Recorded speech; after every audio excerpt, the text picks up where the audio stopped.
Hi, I'm Isaac Rouse from PPR Studios, and today I'm going to be talking about the conventions that we used in our thriller film. So in this video I'm going to be talking about the conventions that we used and developed to do with characters, setting, storyline, music and camera angles. So let's start with characters. So for characters I just used some of the conventions, but the first one that we decided to use was the idea of the female character being the victim. We had her about 17 years old because we wanted this convention's used quite a lot in thriller films because female characters are sometimes perceived as to be like kind of almost like the damsel in distress. But I guess we developed this in a way because later throughout the film she goes on to she survives the attack from the killer, and she goes on to actually try and find out who the killer is, and she realises it.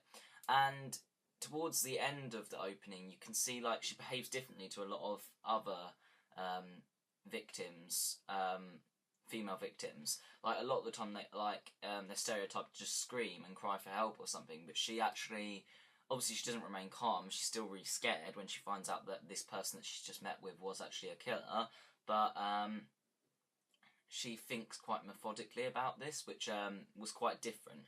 So we actually developed this a little bit. The reason why we wanted to use her as being quite young was the fact that at the age of like 17 or 18, a lot of people were going out to uni or looking for a career and meeting new people, which is what got her into this position in the first place where she was attacked, because she met somebody online and she went and met up with them in an area that she doesn't really know too well, and she found out there wasn't as many people there. Any number of things he could have told her, whatever, and she was attacked. And the reason why I wanted to do that is because it relates a lot to our audience. Like our target audience is roughly about 15 and 25. I'm going to talk about that a bit more in like another video, but yeah, it is 15 to 25 years old, so having her being quite young relates to them, and they will probably be like going through a lot of what she's going through and would have probably been thinking about like meeting new people and stuff like that a lot as well, which makes them more scared for her because it kind of like easily puts them in her shoes because they're at a similar age, or they like the same clothes, or any number of things, but simply because they're at the same age, it does make you feel close to the character. Another thing is that older audiences might be able to relate with the character as well because they know younger people, so they might have children or nephews or nieces or friends or family who they are quite close to at a similar age. So for them, it's a slightly different kind of scared because it's like a more like maternal, like considering of their safety kind of thing. But it still would give like a different kind of audience a different kind of emotion, but would make them still interested in what is happening. So those are the conventions that I've used and developed for characters. Now I'm going to talk about setting. So for setting, we use the classic having a rural area. There are basically two like main kinds of like categories, and that is rural and urban. You can probably break it down and have like more rural but with like slightly a more urban-y feel to it, and all that kinds of things really. But the reason why we like to do that is because we wanted to get the feeling of contrast from her costume and the rural area. So if you look at her costume, it's actually suited for like going out or seeing somebody or going out with friends or stuff like that. You know, she's got a leather jacket on, she's got Converses and like black smart trousers and stuff like that, and it just doesn't really fit with the scenery, with the setting. And you can see she kind of looks, even with her props as well, like having her phone trying to get reception, she just looks very like lost. And when you hear the scream, when the screen goes black, you realise that like she was almost like led to this place and that she doesn't know what's happening almost. Like like it was almost meant to happen. And you can kind of like just see that contrast, and you get this kind of nervous feeling from it, because you don't know why she's here, and you don't know why she would go there in the first place. Like, that's the main feeling. And even though they're very different storylines, I took a little bit of inspiration from Les Revenants from this, because theirs is quite a rural area as well, and even though ours is obviously not about people coming back from the dead and being confused in that sense, it still has similar emotions, which is to do with the contrast between the kind of like, you don't know like why she's here. If you look on the screen now, I've actually got a clip of it. As you can see, this character Camille has just like woken up one day or something, and she's walking through a rural area, and she doesn't really know where it is. It's quite far away from her home. She kind of recognises it a little bit, but it's not as recognisable as the place she's actually used to. So having that kind of contrast between like her costume, her coat, and stuff like that, and this kind of like confusion actually is very like gives off the same emotion to the audience as ours, because it does make you feel like they just don't fit and like something bad's about to happen. It builds a bit more suspense. So that's the convention we used for setting, having the rural area contrast with the clothing to make it seem like they just don't fit, and like something's like misplaced here and something bad's going to happen. So now I am going to talk about camera angles. So the conventions that we used for camera angles were having a high angle shot, having a bird's eye view shot, and having a point of view shot. So first I'm going to talk about the high angle shot over the victim. As you can see on the screen right now,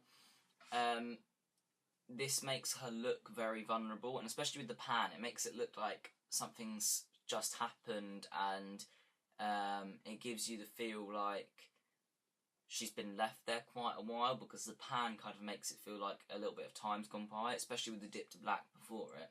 So it makes her look very victimised and very almost like helpless, and definitely makes her look a lot more vulnerable. In this shot, however, you can see that we've used a bird's eye high angle shot. Kind of, it's not too high up from her, but it is directly above her. In this shot, as you can just see, I'm just going to play it again. In this shot, you can see that he's giving her the coffee, and it makes the coffee actually seem quite suspicious. Because it's making her look like the victim, but it makes it look like something's like happened to it, and like the coffee's almost been like victimised something.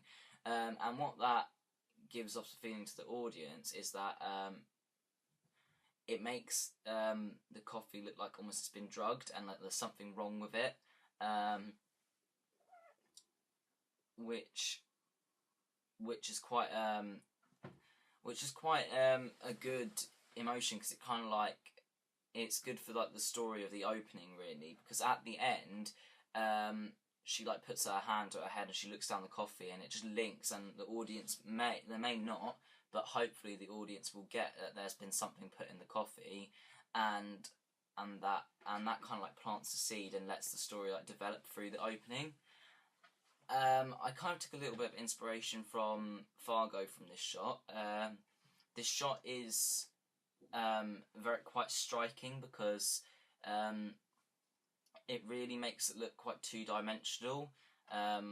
Obviously, like, looking down from the top, you can see like everything like happening. It's kind of even though it is an angle, it just looks very like something's like looming over it and just watching and like spying almost, and it definitely makes the person look really victimised, and it makes the person look like an object in the camera's eye, so it makes it look like something's going to happen to them, but they don't have as much control over it as just like a tilted high angle shot. This direct view makes it look like they almost have like no control over.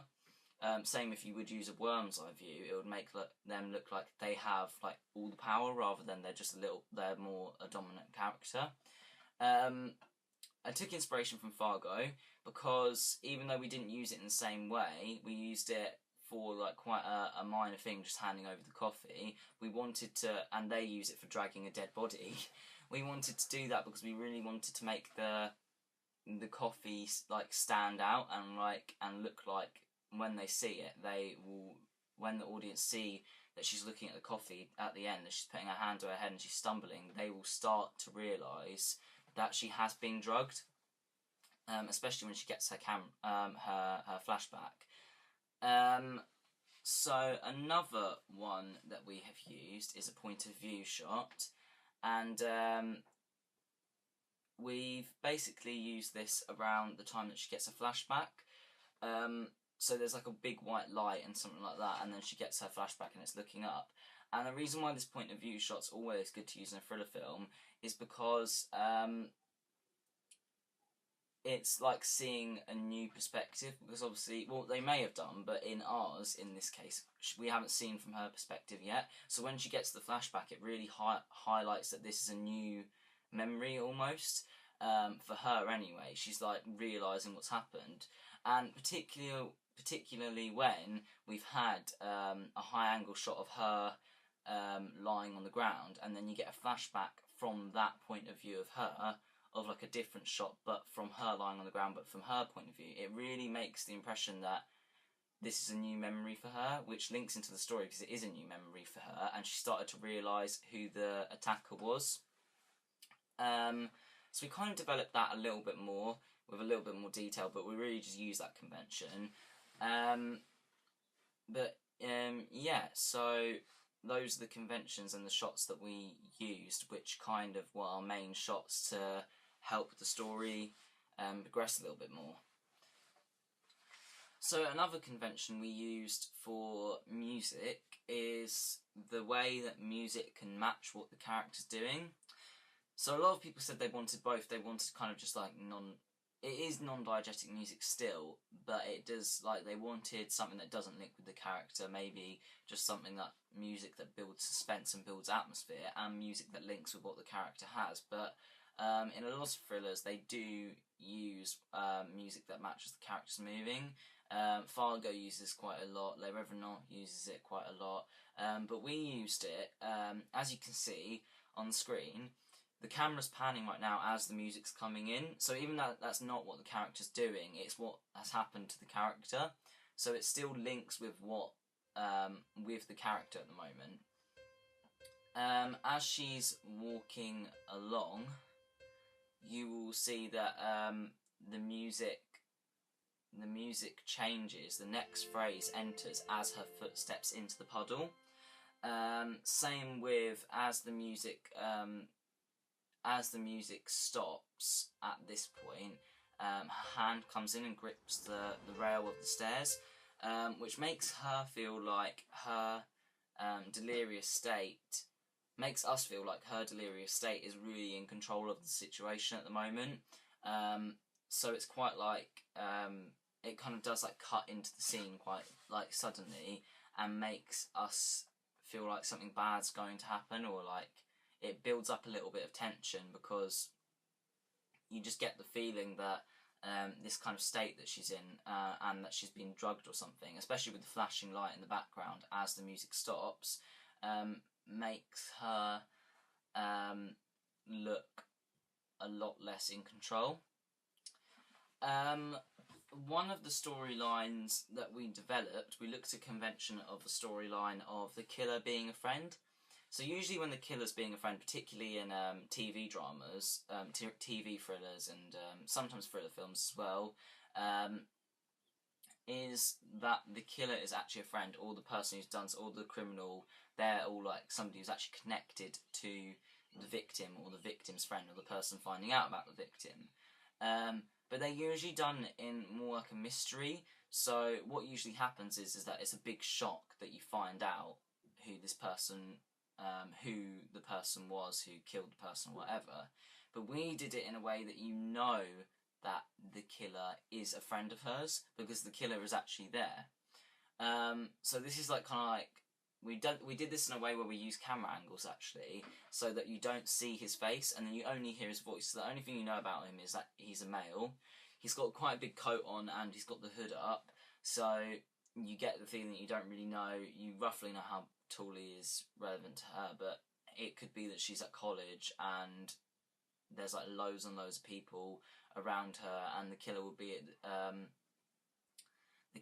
at the end of the film or something, and he'll be revealed. But the killer in this thriller film actually pretends that he is somebody else online and meets up with her and then attacks her. And the reason why this is quite good is because it kind of relates to people like what people were doing at our age, and this storyline we did really develop, because at the end she gets the flashback and she kind of does know. So instead of using it that we don't know who the killer is and then we find out the killer was actually a friend, we know that the killer is a friend, but we don't know his face. So we know like how he almost killed her, how he almost killed her and how he attacked her, but we don't know really like who he is or what he does or what he really looks like in specific. We kind of just have a general idea, and throughout the film people would be, but the reason why this works with the opening is because throughout the film people will be trying to like question the characters, like the audience would be, because even if the characters on screen aren't doing it, because they've obviously seen little details about like the kind of like the basic blocks of this person, of these characters, of this killer, this attacker. So it would give off like a very suspicious atmosphere to him, which we thought would be very good. So those are all the conventions that we used and developed for our thriller film. Please check out the rest of the videos on our blog, and thank you for watching this video.